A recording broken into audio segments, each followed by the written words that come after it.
Good morning, everyone. My name is Jeannette McGowan and I design cross stitch as the blue flower. It's been 4 weeks since the last video because 2 weeks ago, when I would normally do it, I was in full-on Jingle Ball kit packing mode, and then last weekend I was at a retreat. So it's lovely to be back with you again. I'm joined in the studio today by Mosi. You can see her back there. If you hear any whining, it'll be because Mosi is reminding me that she has not yet, in fact, had her stroll this morning. So we're waiting for it to get a little warmer today. I've got my bat ears on in honor of Halloween, and yeah, it's just lovely to be with you. Oh, we've got Rye here too. Everybody's very excited for this Flosstube. Lots of excellent stitching in action for this video, so jumping right in. First off, we have Happy Campers. This was stitched by Linda. She made lots of changes to personalize this, which I really love.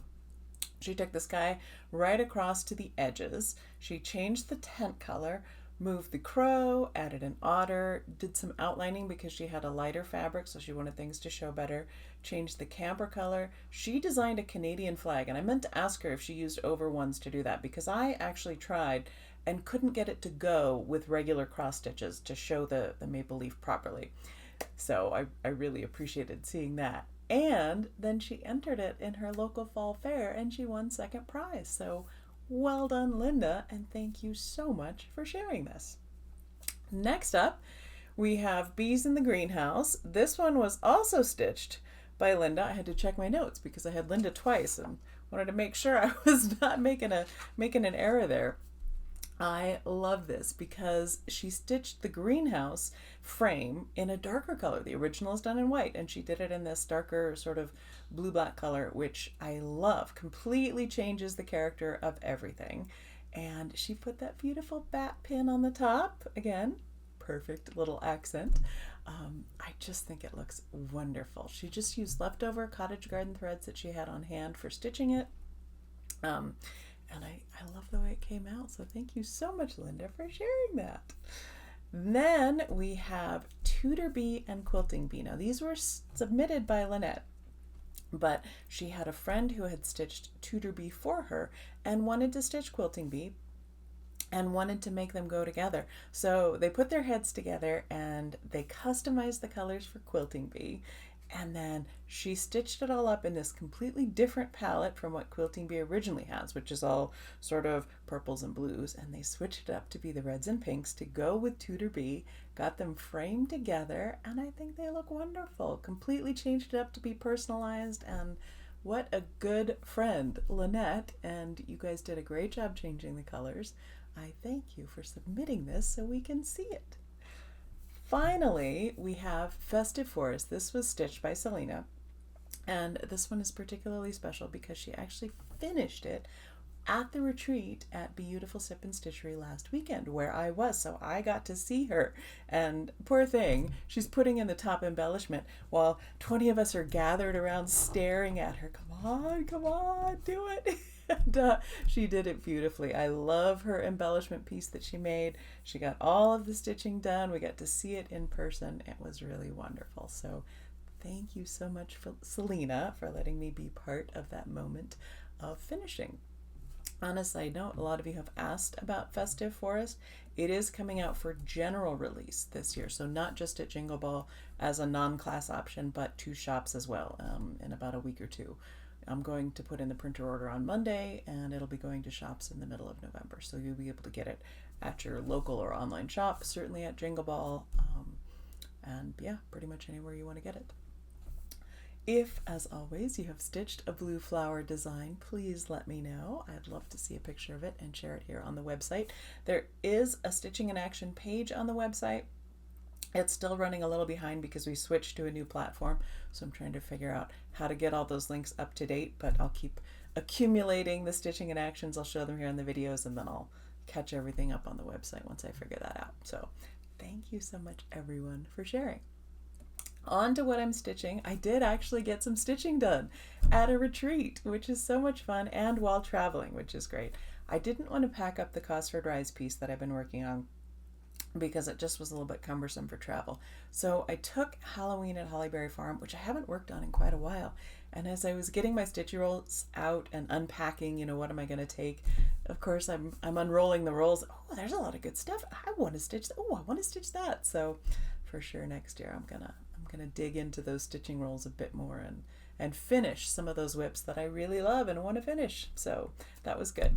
But I got some work done on Hollyberry Farm, the Halloween one. I got all of the fence finished across the bottom. I got some of those elements done. So I just have to go up the top side, or sorry, the right side, and back across the top, and I'm done. I don't know if I'll finish it this year, but it was nice to stitch something seasonal as well. I've been in full Halloween mode for the last couple months with Jingle Ball, so it's nice to be, I've been in Christmas mode, so it's nice to be properly in Halloween for a few minutes anyway.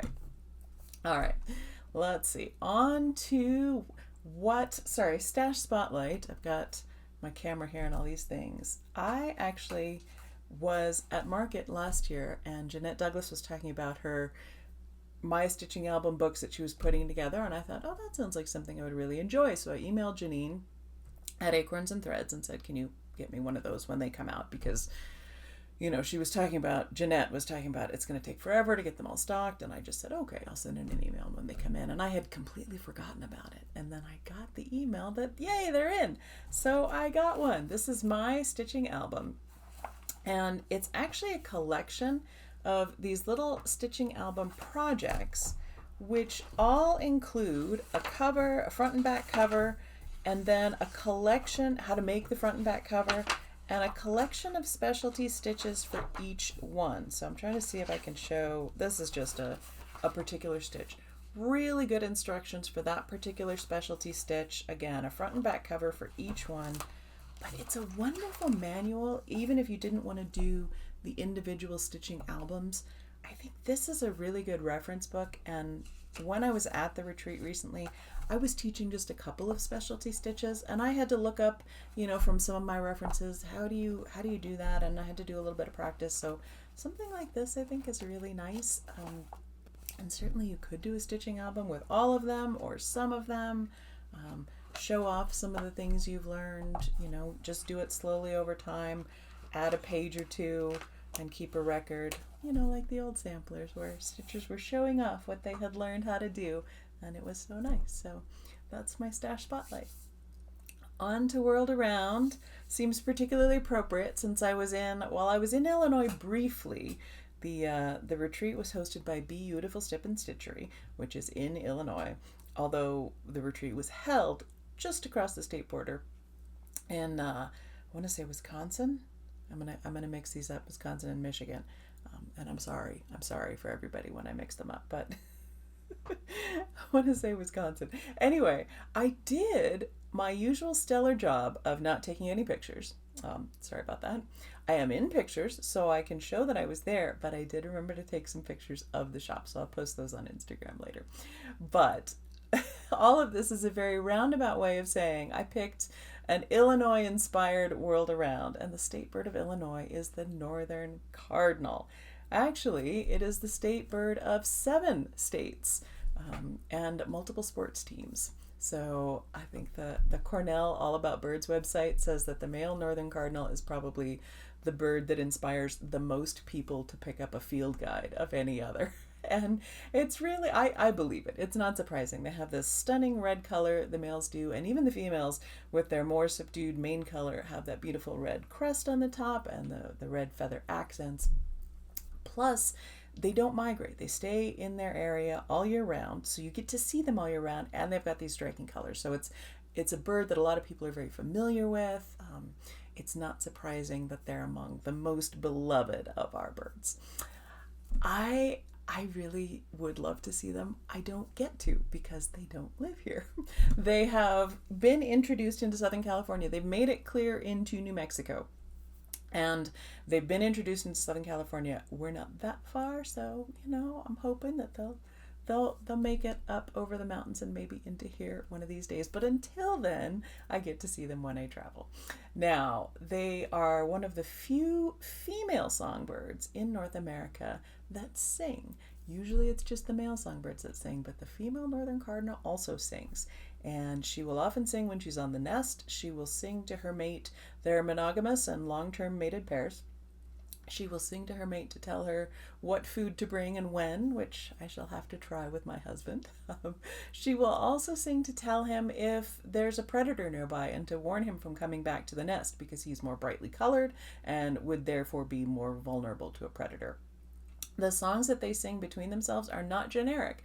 Each mated pair can develop its own set of songs that is just particular to them, and they'll sort of develop variations on those songs, but they're not the songs that they would sing to another cardinal. Sort of like their own inside joke, which I love. They have extremely territorial responses, especially during breeding season, and they'll often be observed attacking even their own reflection in a shiny surface, a window or an automobile, because they're defending themselves against what they see as a predator. So I thought that was very interesting. The oldest cardinal on record is a female who lived to be 16 years old. And the name cardinal that we use was given by northern settlers because it reminded them of Catholic cardinals and their bright red robes. And the name for a group of cardinals because of that is a college, a conclave, or a Vatican of cardinals. They eat seeds and grains, and they have that specialized conical beak to deal with that, to crack those heavy seeds. But they will also supplement with berries and insects, and so that flexibility is one of the things that lets them stay in an area year-round. They live primarily in the eastern United States and North America, so again, I don't get to see them very often, but when I travel sometimes I get lucky.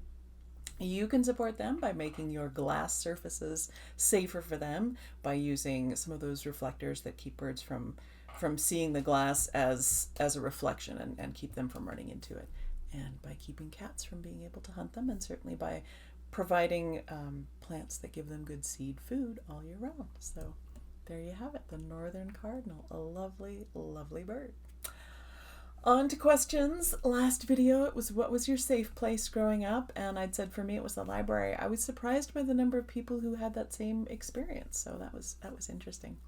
Question this video, with Halloween coming up, what is your favorite candy? And I'm not restricting it to Halloween candy.